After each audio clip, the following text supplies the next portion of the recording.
اعوذ باللہ من الشیطان الرجیم بسم اللہ الرحمن الرحیم۔ آج ہم پڑھیں گے سورۃ البقرہ تیسرا پارہ، رکوع نمبر 35 اور آیت نمبر 258 سے لے کر 260 تک۔ بسم اللہ الرحمن الرحیم۔ الم ترى، کیا آپ نے نہیں دیکھا، الی طرف، الذی، اس شخص کو، کہ حاج، جس نے جھگڑا کیا، ابراہیم علیہ السلام سے، فی ربہ، ان کے رب کے بارے میں، ان اتاہ اللہ الملک، اس وجہ سے کہ دی تھی اسے اللہ نے بادشاہی۔ وہ شخص جس سے حضرت ابراہیم علیہ السلام کا مکالمہ ہوا وہ نمرود تھا، جو عراق کا بادشاہ تھا اور جس کی حکومت دور دراز تک پھیلی ہوئی تھی۔ حکومت و اقتدار کے نشہ میں اس نے اپنے مالک حقیقی کو بلا دیا اور خود خدائی کا دعویٰ کر دیا۔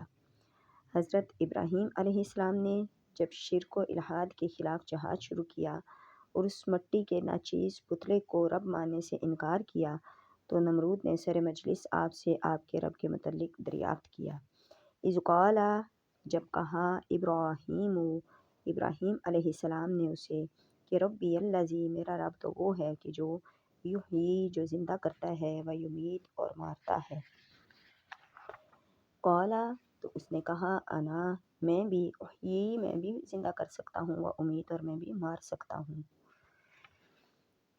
آپ نے فرمایا، میرا رب تو وہ ہے جو ہر چیز کو زندہ کرنے والا اور مارنے والا ہے۔ نمرود نے کہا کہ یہ تو میں بھی کر سکتا ہوں۔ چنانچہ اس نے 2 آدمی بلائے، ان میں سے ایک وہ تھا جس کے قتل کرنے کا حکم صادر ہو چکا تھا اور دوسرا بے گناہ تھا۔ اس نے بے گناہ کو قتل کر دیا اور اس واجب القتل کو رہا کر دیا۔ اس طرح حقیقت ناشناسوں کے سامنے اپنی جھوٹی خدائی کی لاج رکھ لی۔ قال ابراہیم، ابراہیم علیہ السلام نے فرمایا، فإن اللہ، پس بے شک اللہ تعالیٰ، یأتی بالشمس، نکالتا ہے سورج کو، من المشرقی، مشرق سے، فأتی بہا، پس تو نکال لا اسے، من المغربی، مغرب سے، فبہت الذی کفر، پس ہوش اڑ گئے اس کافر کے، واللہ، اور اللہ تعالیٰ، لا یہدی، نہیں ہدایت دیتا، قوم الظالمین، ظالم قوم کو۔ حضرت ابراہیم علیہ السلام نے ایک اور بھرپور وار کیا۔ حضرت صدر الفاضل مراد آبادی کے الفاظ یہاں بہت جامع ہیں کہ چونکہ نمرود کے جواب میں شان دعویٰ پیدا ہو گئی تو حضرت ابراہیم علیہ السلام نے اس پر مناظرانہ گرفت فرمائی کہ موت و حیات کا پیدا کرنا تو تیرے مقدور میں نہیں، اے ربوبیت کے جھوٹے مدعی، تو اس سے آسان کام ہی کر دکھا جو ایک متحرک جسم کی حرکت کو بدلنا ہے۔ یہ بھی نہ کر سکے تو پھر ربوبیت کا دعویٰ کس منہ سے کرتا ہے؟ او کالذی مر، یا کیا نہیں دیکھا آپ نے اس شخص کو کہ مرہ، جو گزرا، علی قریۃ، ایک بستی پر، واہیا، وہ اس حال میں تھی کہ خاویۃ، گری پڑی تھی، علی عروشہا، اپنی چھتوں کے بل۔ وہ کون تھا کہ جس کا قصہ اس آیت میں بیان ہو رہا ہے، اس کا تعین نہ قرآن نے کیا ہے نہ حدیث نے۔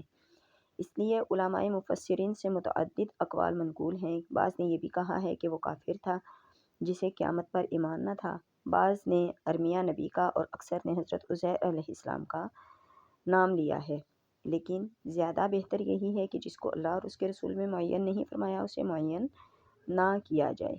اسی طرح اس بستی کے بارے میں بھی اختلاف ہے کہ جو اس وقت تباہ و برباد گری پڑی تھی۔ قال، وہ شخص جب اس بستی کے قریب سے گزرا تو کہنے لگا، انا، کیوں کر، یحیی، وہ زندہ کرے گا، ھذہ اللہ، اس بستی کو اللہ تعالیٰ، بعد موتہا، اس کے مرنے کے بعد یا اس کے مردہ ہو جانے کے بعد، فاماتہ اللہ، سو مردہ رکھا اسے اللہ نے، مئات عام، 100 سال تک، ثم بعثہ، پھر اسے زندہ کیا۔ قال، فرمایا، کم لبثت، کتنی مدت تو ٹھہرا رہا یہاں؟ قال، اس نے عرض کی، لبثت یوما، میں ٹھہرا رہا ہوں یہاں ایک دن، او بعد یوم، یا دن کا کچھ حصہ۔ قال، اللہ نے فرمایا، بل نہیں، بل لبثت، نہیں، بلکہ تو ٹھہرا رہا یہاں پر، مئات عام، 100 سال۔ فانظر، پس دیکھ، الی طعامک، اپنے کھانے کو، و شرابک، اور اپنے پینے کو، لم یتسنہ، کہ یہ باسی نہیں ہوا۔ وانظر، اور دیکھ، الی حمارک، اپنے گدھے کو، ولنجعلک، اور یہ سب اس لیے کہ آیۃ للناس، کہ ہم بنائیں تجھے نشانی لوگوں کے لیے۔ وانظر، اور دیکھ، الال عظامی، ان ہڈیوں کو، کیف ننشزها، کہ ہم کیسے جوڑتے ہیں انہیں، ثم نکسوها لحما، پھر کیسے ہم پہناتے ہیں انہیں گوشت، فلما، پس جب تبین لہ، جب حقیقت روشن ہو گئی اس کے لیے، قال، تو اس نے کہا، عالم، میں جان گیا ہوں، ان اللہ، بے شک اللہ تعالیٰ، علی کل شیء قدیر، ہر چیز پر قدرت رکھنے والا ہے۔ اللہ تعالیٰ نے اپنی قدرت کاملہ کا مشاہدہ کرانے کے لیے انہیں موت کی نیند سلا دیا، اور اس حالت میں پورے 100 سال گزر گئے۔ اس کے بعد انہیں زندہ کیا اور ان سے پوچھا کہ آپ کتنی مدت اس حالت میں رہے، تو انہوں نے جواب دیا کہ 1 دن یا اس کا کچھ حصہ۔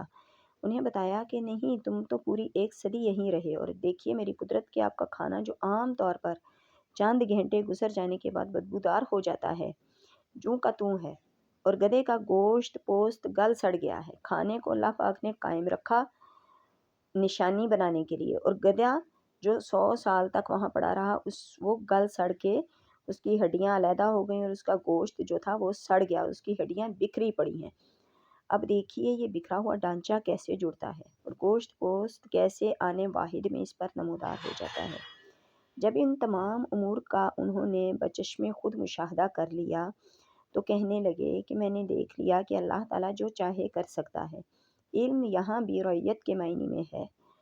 وَإِذْ قَالَ ابراہیم، اور یاد کرو کہ جب عرض کی ابراہیم علیہ السلام نے، ربی، اے میرے رب، آرینی، دکھا مجھے، کیفا، کیسے، تحیی، تو زندہ فرماتا ہے، الموتیٰ، مردوں کو۔ وَإِذْ قَالَ ابراہیم ربی آرینی کیف تحیی الموتیٰ، اور یاد کرو جب عرض کی ابراہیم علیہ السلام نے، اے میرے پروردگار، دکھا مجھے کہ تو کیسے زندہ فرماتا ہے مردوں کو۔ اب یہاں پر اللہ تعالیٰ اپنی قدرت کاملہ کا ایک اور ثبوت پیش کرتے ہوئے فرماتے ہیں کہ اس سوال سے یہ نہ سمجھ لیا جائے کہ حضرت ابراہیم علیہ السلام اس بات میں انہیں کوئی شک تھا، ایسا ہرگز نہیں، کیونکہ یہاں سوال کیفا سے ہو رہا ہے۔ کیفا سے سوال اس چیز کی حالت دریافت کرنے کے لیے کیا جاتا ہے کہ جس کے موجود ہونے کا یقین ہو۔ تو کالا اولم تؤمن، تو اللہ تعالیٰ نے فرمایا کہ اے ابراہیم، کیا تم اس بات پر یقین نہیں رکھتے ہو؟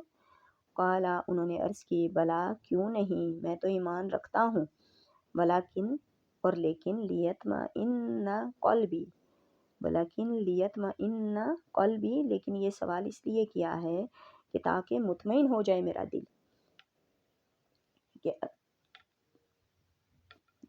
تو جب ایمان یہاں آپ کی زبان سے کہلوا دیا کہ بلا، کہ مجھے پورا ایمان ہے، یہ اس لیے تاکہ کسی کو شک کرنے کا موقع ہی نہ ملے۔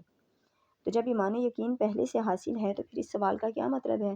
اس کی وجہ بتائی کہ پہلے مجھے علم الیقین ہے، لیکن اگر تو مجھے اپنی قدرت کا مشاہدہ کرا دے تو مجھے عین الیقین کا مرتبہ نصیب ہو جائے، یعنی میں اپنی آنکھوں سے اس چیز کو میں دیکھ لوں۔ قالا، تو پھر اللہ نے فرمایا، فخذ، پکڑ لیجئے، اربعتا، 4، من الطیر، پرندے،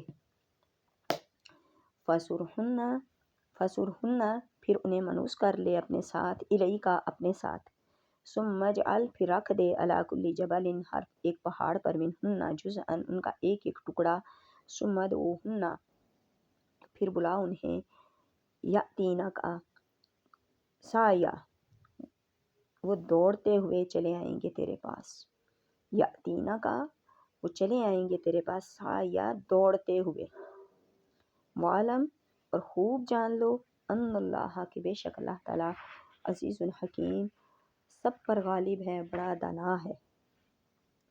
اللہ تعالیٰ نے اپنی قدرت کاملہ کا مشاہدہ کروانے کے لیے حضرت ابراہیم علیہ السلام کو حکم دیا کہ 4 پرندے لیں، انہیں ذبح کریں، ان کے ٹکڑے کریں، پھر انہیں آپس میں ملا دیں، پھر ان ملی جلی بوٹیوں کے 4 حصے کر لیں، اور ایک ایک حصہ ایک ایک پہاڑی پر رکھ دیں، پھر ان پرندوں کو اپنی طرف بلائیں اور اپنے رب کی قدرت کاملہ کا مشاہدہ کریں۔ جب حضرت خلیل علیہ السلام نے ایسا کر کے ان کو بلایا تو انہوں نے اپنی آنکھوں سے مشاہدہ کیا کہ وہ متفرق بوٹیاں اکٹھی ہوئیں، بکھرے ہوئے پر جمع ہو گئے، اور وہ پرندے پھڑپھڑاتے ہوئے جلدی جلدی حضرت ابراہیم علیہ السلام کی خدمت میں حاضر ہو گئے۔ فسرہن کے 2 معنی ہیں، ایک اس کا معنی ہے مائل اور مانوس کرنا، لیکن اس کا دوسرا معنی یعنی ان کو ٹکڑے ٹکڑے کرو،